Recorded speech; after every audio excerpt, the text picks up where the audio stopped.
Chers amis, bonjour, j'espère que vous allez bien, bienvenue dans cette vidéo sur Football Club de Marseille. Comme je vous l'avais dit la semaine dernière, toutes les semaines maintenant, tous les mercredis, on va se retrouver pour une petite vidéo, petit tour d'actualité. Et là, cette semaine, c'est du lourd, forcément. Le Classico de ce dimanche, on va en parler un petit peu tout à l'heure. Il y a quelques petites rumeurs mercato, des rumeurs un peu plus improbables que d'autres, et peut-être des issues aussi pour certains placardisés de Roberto De Zerbi. Donc on va parler de tout ça dans cette vidéo. Aujourd'hui, on va commencer par l'improbable rumeur. C'était comme ça qu'on avait titré chez Football Club de Marseille, l'improbable rumeur Marcus Rashford. Et oui, Marcus Rashford, joueur de Manchester United, joueur qui a bien connu forcément Mason Greenwood, qui a bien connu aussi Paul Pogba, qui a été récemment mis un peu dans des rumeurs avec l'OM. Et voilà, maintenant c'est la rumeur Marcus Rashford. Alors c'est le site Team Talk qui parle de ça. Je vais vous montrer un petit peu cet article. Du coup, le joueur qui est à Manchester United est un petit peu en difficulté depuis quelques semaines et voilà, il pourrait éventuellement quitter le club. Il y a 3 clubs du coup en Europe qui aimeraient le récupérer, donc le PSG, le Bayern Munich et l'Olympique de Marseille de Roberto De Zerbi. Voilà, l'Olympique de Marseille de Roberto De Zerbi qui a vu de bons succès, comme ils le disent, avec Mason Greenwood. Voilà, pourrait être tenté de récupérer un autre joueur de Manchester United. Est-ce que c'est une rumeur qui vous paraît probable? Moi, je vous avoue, surtout en termes de salaire, ça me paraît très compliqué. Et surtout, en termes de choses un peu plus basiques que ça, quel est le projet d'enchaîner autant de joueurs offensifs alors qu'on galère encore défensivement? Je pense que c'est encore un peu compliqué de croire à cette rumeur. Mais bon, voilà, il y a des médias de temps en temps comme ça, même des agents peut-être, qui glissent le nom de l'OM un peu partout. On a l'habitude, on le sait, on fait très souvent des tableaux mercato qui dépassent la cinquantaine de joueurs par mercato. Donc voilà, on verra un petit peu cet hiver comment ça va se passer, parce que ça arrive mine de rien assez bientôt, hein, c'est dans 2 mois le mercato d'hiver. Donc on va regarder un petit peu tout ça. Sinon, pour revenir un peu sur le terrain, voilà, dimanche, vous le savez, gros match entre l'Olympique de Marseille et le PSG. Et pour ce gros match, est-ce qu'on va avoir tous nos joueurs? Est-ce que tous les joueurs vont être prêts physiquement? Alors on a vu Adrien Rabiot qui quand même s'est bien remis physiquement et qui a réussi du coup à faire la rencontre complète contre Montpellier. Là, c'est possible que Quentin Merlin revienne. Et oui, nos amis de l'équipe qui sortent l'info. Quentin Merlin a fait son retour à l'entraînement ce mardi. Alors l'entraînement n'était pas ouvert à la presse, hein. Il sera ouvert vendredi pour l'entraînement avant la conf de presse face au PSG. Et là pour l'instant, du coup il a juste repris l'entraînement collectif pour ce mardi, et donc les préparations, etc., préparations tactiques certainement aussi. Ça serait une très bonne chose. Alors ne pas faire offense forcément à Ulysse Garcia qui a fait le taf contre Montpellier, mais là ce sera une autre paire de manches contre le PSG. On l'a vu hier soir avec le match face au PSV où on a vu notamment Achraf Hakimi être très virevoltant sur son côté droit, Dembélé aussi être pas mal dangereux avec pas trop de réussite devant le but. Mais si on peut avoir un Quentin Merlin qui sera un peu plus intelligent peut-être tactiquement, ça serait quand même mieux. En tout cas, voilà, l'équipe précise que sa présence pour le classique est encore incertaine.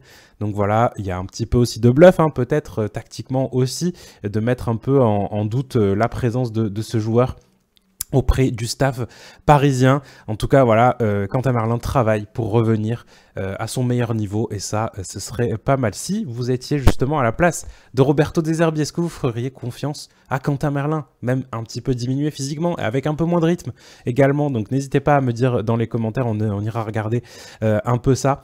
Mais voilà, on espère que les joueurs vont être à fond pour ce match, parce qu'on a vraiment hâte d'y être. C'est le gros match de la semaine.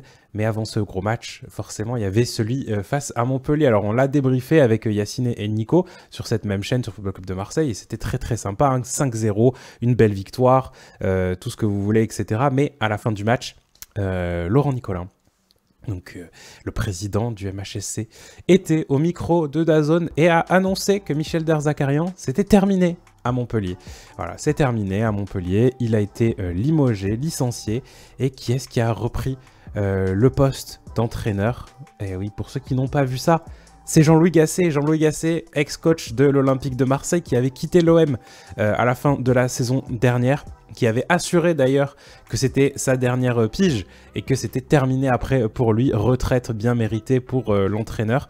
Et non, finalement, non, pas de retraite pour Jean-Louis Gasset qui va tenter maintenant d'aller sauver le MHSC. Mais pourquoi je vous parle de ça? Pas simplement parce que Michel Darzacarian a été viré après un match face à l'Olympique de Marseille, parce que c'est pas le 5-0 de Roberto De Zerbi qui a fait virer Michel Darzacarian. Hein. Depuis le début de la saison, c'était très compliqué, et c'est surtout les joueurs qui vont remettre en cause. Non, c'est pas pour ça que je vous en parle. Pourquoi? Parce que ce matin, dans le journal L'Équipe, encore une fois, voilà, il y a eu quelques petites infos qui sont sorties. Alors, chez Football Club de Marseille, on a titré comme ça, Gasset veut déjà piocher dans l'effectif de De Zerbi. Et oui, les amis, il veut vraiment aller piocher dans l'effectif de De Zerbi. L'équipe qui sort cette info ce matin. Ce qui s'est passé, c'est que en arrivant, il a demandé du coup des recrutements pour cet hiver forcément. Et il y a deux joueurs qui l'intéressent. Parce qu'il a bien connu l'effectif de l'Olympique de Marseille, forcément. Il était à l'OM la saison dernière. Il y a deux joueurs qui l'ont tapé dans l'œil. C'est Bamo Meïté et Chancel Bemba. Voilà, deux défenseurs centraux qui ne jouent pas à l'Olympique de Marseille depuis le début de la saison, qui joue très peu, en tout cas pour Bamo Meïté, parce qu'il a eu quelques minutes de temps de jeu, mais on sait très bien Chancel Bemba, le divorce est plus qu'entamé depuis quelques temps, même Roberto De Zerbi en avait parlé en conf de presse. Il est revenu dans l'effectif, mais seulement parce que le club n'a pas vraiment eu le choix, sinon ils étaient sanctionnés, donc il est revenu dans l'effectif pour les entraînements, mais voilà. Jean-Louis Gasset qui devrait du coup récupérer ces deux joueurs cet hiver. Ça pourrait être une belle porte de sortie aussi pour Chancel Bemba qui est en très grosse difficulté à l'OM, qui ne joue pas. Et surtout, ben voilà, Roberto De Zerbi ne les utilise pas. Bamo Meïté a été vraiment mis à l'écart. On ne comprend pas trop pourquoi. D'ailleurs, il y a eu des petites limites physiques, etc. Mais là, c'est en train, il était plutôt bien revenu. Là, il était dans le groupe et pas d'entrée pour lui. Il y a d'autres solutions à ce poste-là, on le sait, hein. Il y a Kondogbia qui peut jouer en centrale, il y a Balerdi, il y a Lilian Brassier qui est en train un petit peu de revenir, il y a Derek Cornelius qui fait un très bon début de saison. Donc c'est compliqué pour Bamo Meïté de se trouver une place dans cette hiérarchie. Et Chancel Bemba, ben voilà, comme on le disait, le divorce a été bien entamé, donc c'est probablement terminé pour lui. Est-ce que vous pensez que ce serait de belles portes de sortie pour lui? Enfin pour eux en tout cas, parce que les deux joueurs ne jouent pas beaucoup.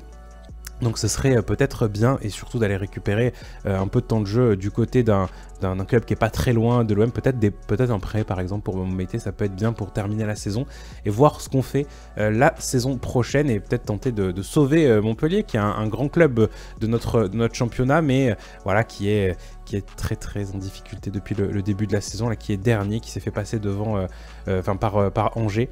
Au goal average, là ils ont moins 18, donc une pire défense de Ligue 1, donc je pense qu'ils ont besoin vraiment de soutien à ce poste là, et c'est bien vu de la part de Jean-Louis Gasset d'aller récupérer des petits renforts du côté de l'OM avec des joueurs qu'il a bien connus la saison dernière. Voilà, en tout cas, je vous remercie énormément d'avoir suivi cette petite vidéo. On se retrouve du coup dès demain, jeudi, pour un petit avant-match de cette rencontre face au PSG, donc ça va être très sympathique, et puis on vous prépare d'autres vidéos, bien sûr d'autres concepts un peu marrants, et des petites surprises aussi peut-être. En tout cas voilà, si vous n'avez pas vu aussi également, on vous offre 2 places pour OM PSG avec notre partenaire Paris en Sport, et déjà pas mal de gens qui ont participé, donc n'hésitez pas à y aller. Et bien sûr, pour jouer et pour participer, il faut être abonné à la chaîne YouTube. Donc qu'est-ce que vous faites là? Abonnez-vous à cette chaîne YouTube directement. On va arriver aux 100 000 abonnés, et on a très hâte, donc pour vous remercier, et pour vous remercier donc de votre fidélité depuis tout ce temps, ben, on vous offre des places pour OM PSG. J'espère que cette vidéo vous a plu. Passez une bonne fin de semaine, et on se retrouve du coup demain pour Débat Foot Marseille à midi. Ciao ciao.